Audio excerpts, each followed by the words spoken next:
우리는 지난주 서머나의 그리스도인들이 처했던 환경, 그들이 당했던 환난과 고통, 그들이 겪었던 수모와 비방의 무게가 얼마나 무거웠는지 생각해 보았습니다.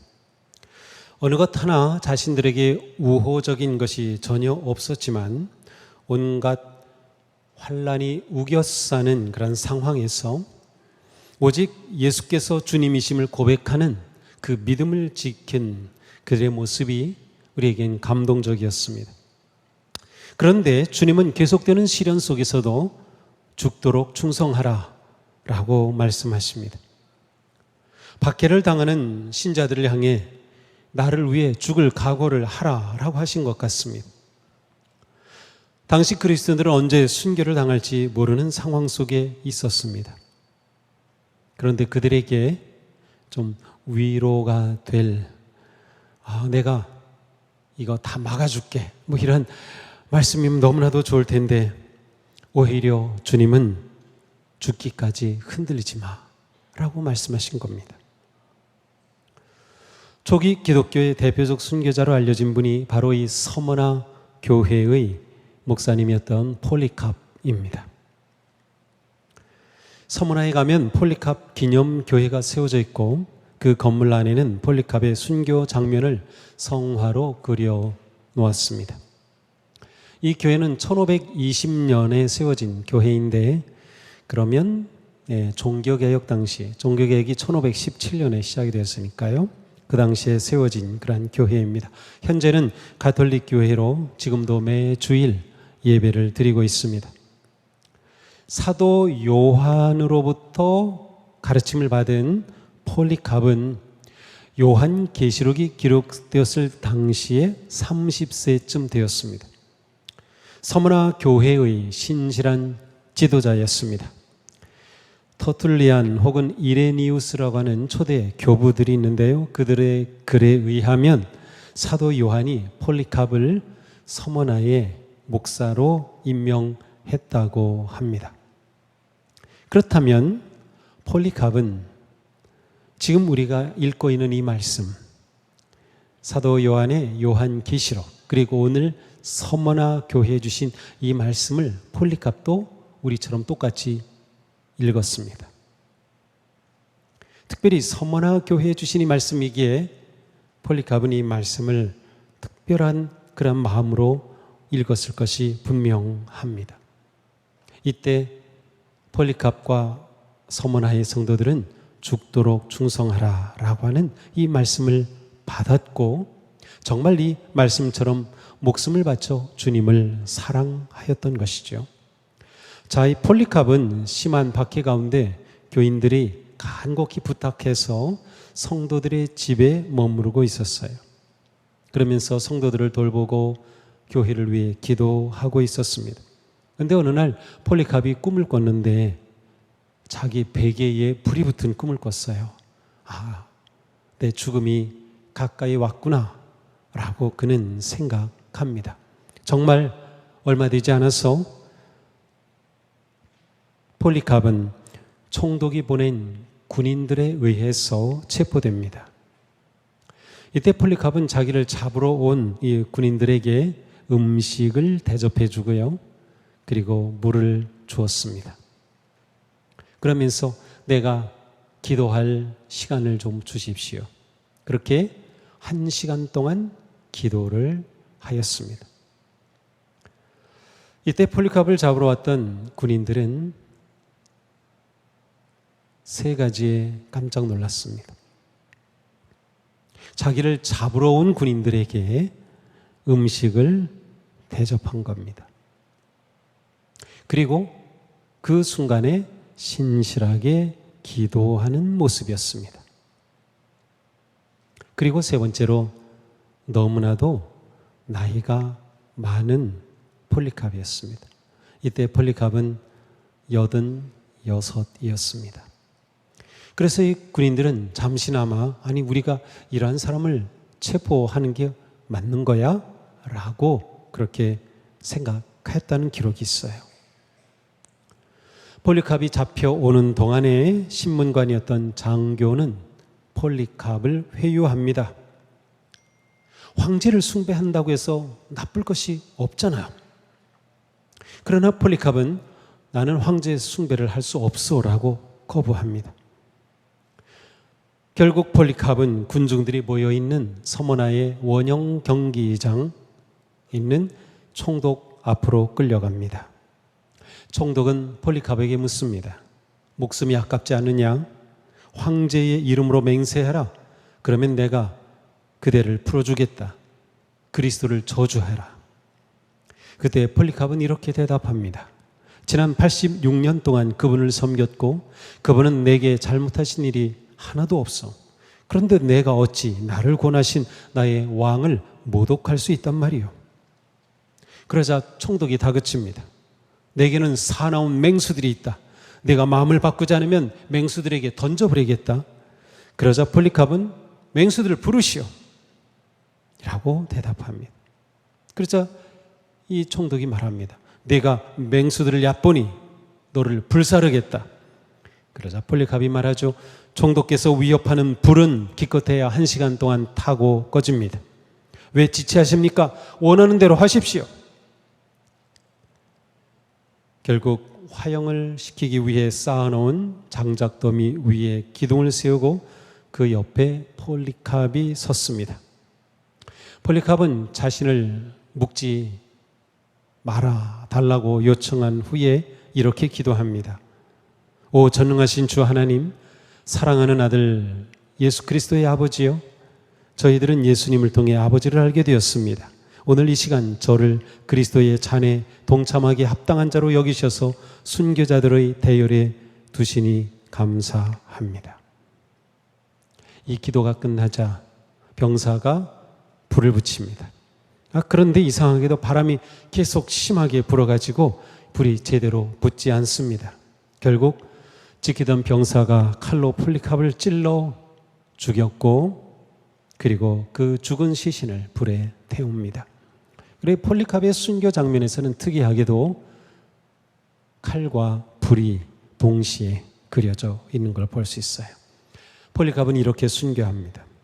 그날은 156년 2월 23일이었습니다.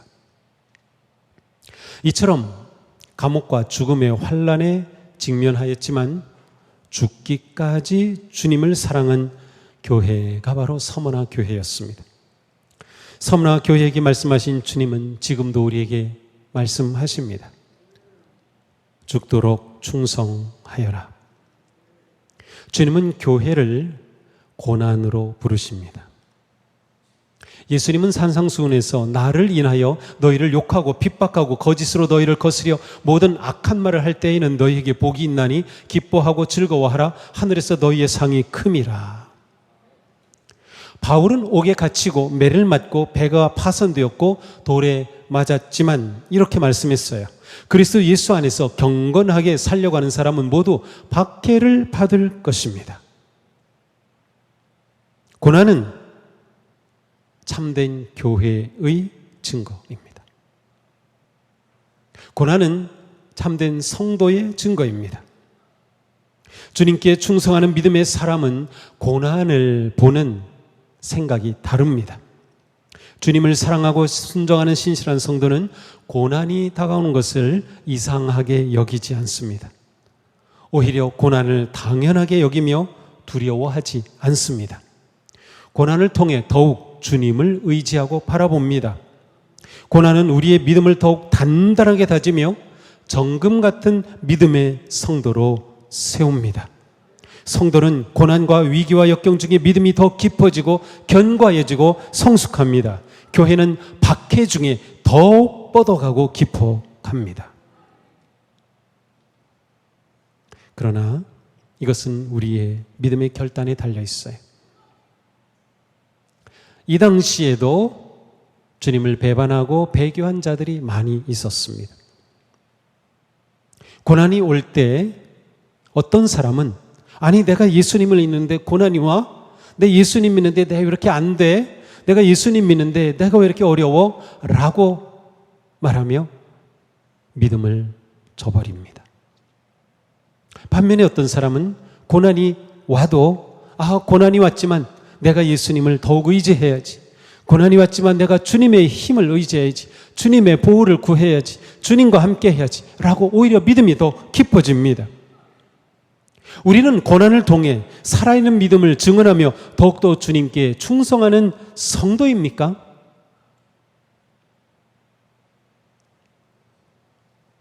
우리가 고난 중에도 충성한다는 것은 어떤 상황에서도 타협하지 않는다는 뜻이기도 합니다. 우리는 연약하기 때문에 고난이 두렵습니다. 그리고 우리는 타협하면서 고난을 피하고 싶습니다. 때로는 진리의 침묵함으로 고난을 피하려는 유혹을 받습니다. 정직한 사업, 순결한 결혼, 탐심이 없는 마음, 절제와 자기 희생, 섬김과 겸손, 이런 것은 이 세상에서 그리 환영받지 못합니다. 이러한 삶을 지켜가는 것은 정말 고난입니다. 그러나 우리가 진정 주님께 충성한다면 우리는 고난을 두려워하지 않는 성도와 교회가 되어갈 수 있습니다. 우리가 하나님의 칭찬보다 사람의 칭찬을 구하고 하나님의 뜻보다 사람의 뜻을 따른다면 고난은 없겠지만 그것은 그리스도께 충성하기를 포기하는 것입니다. 우리가 타협하지 않을수록 고난과 역경은 더욱더 커질 것입니다. 우리가 타협하지 않을수록 환난은 더 거세질 것입니다. 그러나 주님의 뜻은 타협하지 않은 것입니다. 세상의 불의와 타협하지 않고 사탄의 유혹에 굴복하지 않은 것입니다. 우리가 주님을 사랑하고 주님의 말씀에 순종하려면 고난을 피할 수 없습니다. 주님은 핍박과 환난을 두려워하지 말고 주님을 위해 고난을 받으라고 하십니다. 나치 치하에서 순교한 본회퍼 목사님은 이렇게 말했어요. 제자가 되는 것은 그리스도께 대한 충성을 의미한다. 따라서 기독교인들이 고난으로 부름을 받는 것은 전혀 놀랄 일이 아니다. 모든 것을 하시는 주님께서 말씀하셨습니다. 내가 장차 받을 고난을 두려워하지 말아라. 사랑하는 성도 여러분, 성령님께서 우리에게 고난을 두려워하지 않을 그 용기 주시기를 구합니다. 사탄의 유혹과 시험을 두려워하지 마십시오. 우리를 아시는 주님은 우리와 함께 하시며 우리에게 승리를 주실 것이기 때문입니다. 지난주에 우리가 보았죠? 우리가 고난받을 때 주님은 우리와 함께 고난을 받으시고 우리와 함께 하시는 거예요. 무엇이 승리입니까? 고난을 이겨내는 것, 고난 중에도 인내하는 것, 끝까지 주님을 신뢰하며 충성하는 그것이 승리입니다. 부활하신 주님은 이미 사탄의 머리를 짓밟으셨어요. 그러므로 주님이 우리와 함께 하시면 사탄이 우리를 삼킬 수 없습니다. 예수 그리스도님은 승리의 주님이십니다. 죽기까지 복종하시고 십자가에 죽으신 주님은 부활하셔서 죽음을 이기셨습니다. 그 주님이 말씀하십니다. 세상에서 너희가 환난을 당하나 담대하라. 내가 세상을 이기었노라. 사망과 음부의 열쇠는 주님의 손에 있습니다. 우리를 에워싸고 있는 것들이 무엇입니까? 우리를 삼키려고 달려오는 것이 무엇입니까? 어떤 시험과 고난과 위기에도 끝까지 충성하는, 승리하는 성도, 승리하는 교회가 되기를 바랍니다.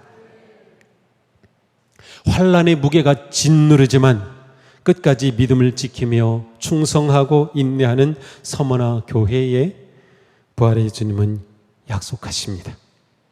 너희는 열흘 동안 환난을 당할 것이다.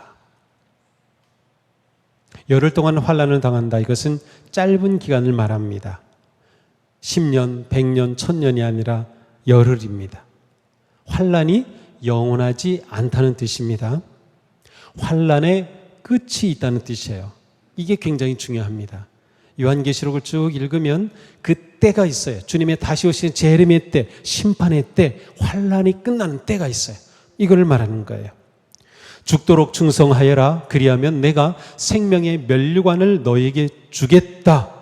귀가 있는 사람은 성령이 교회들에게 하시는 말씀을 들어라. 이기는 사람은 둘째 사망의 해를 받지 않을 것이라.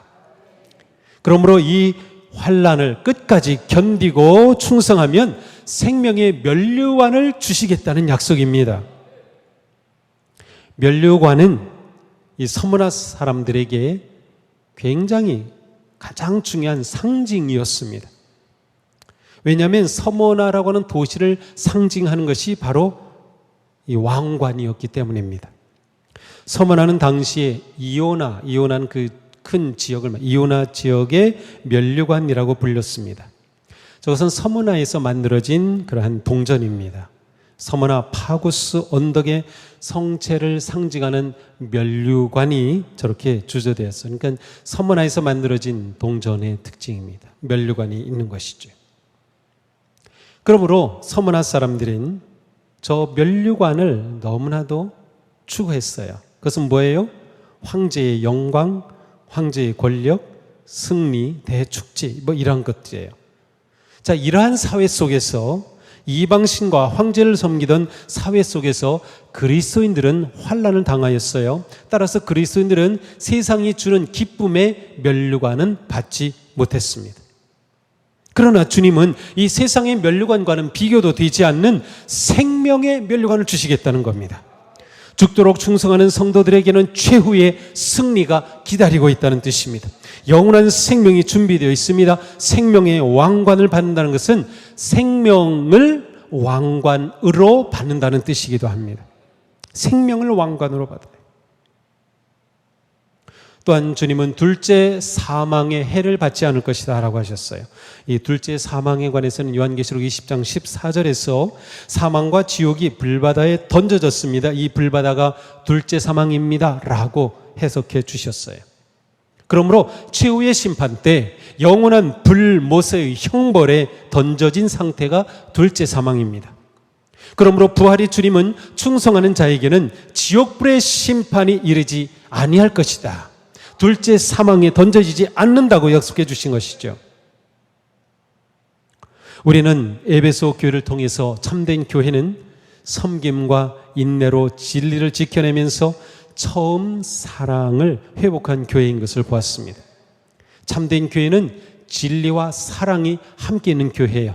말씀과 사랑의 삶이 함께 있는 교회, 참된 교회입니다. 오늘 우리는 서머나 교회를 통하여 진정한 교회의 특징은 고난과 충성이라는 것을 깨닫게 됩니다. 주님의 이름으로 고난을 기쁘게 받는다는 것은 곧 주님에 대한 그 사랑이 진실함을 증명하는 것입니다. 우리는 주님을 사랑하기 위해서라면 어떤 고난과 수고도 마다하지 않은 진정한 성도가 되기에 힘써야 합니다.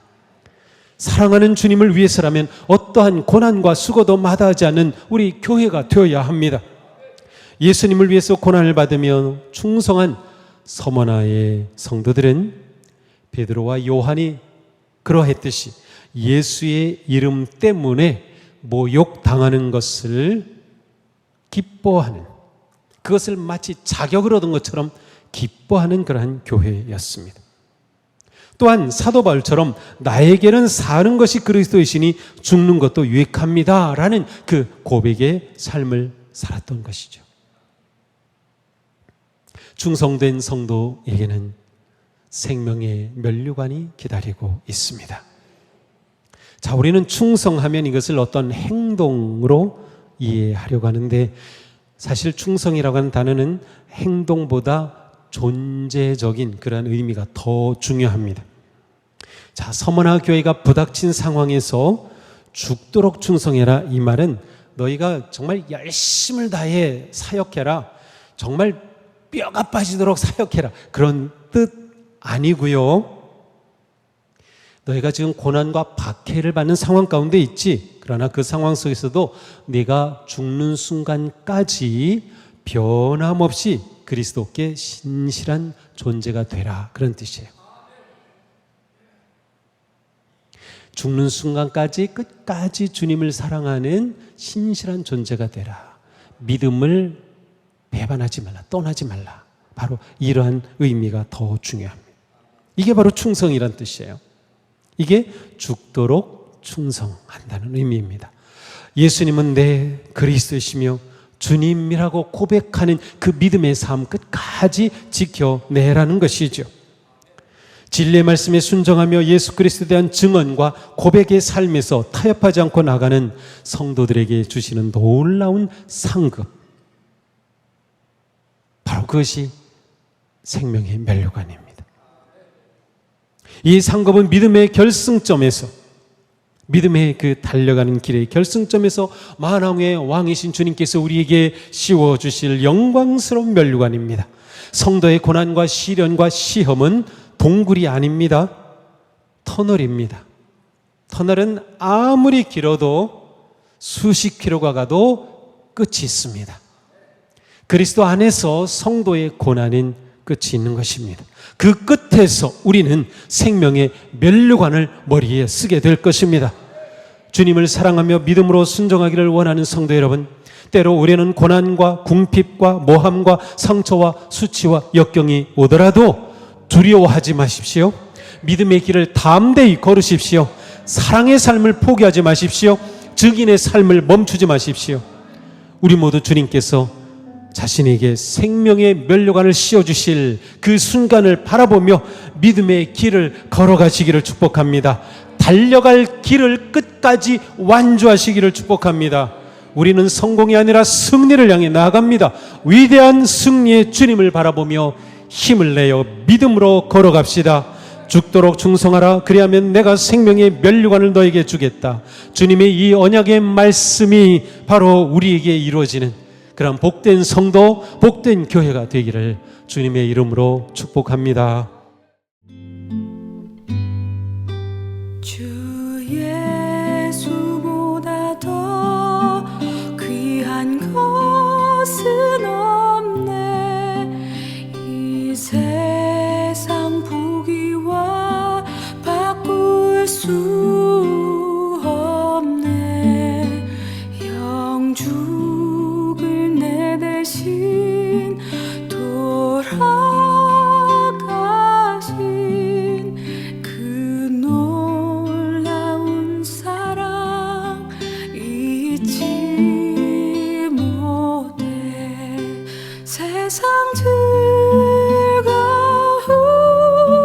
다 버리고 세상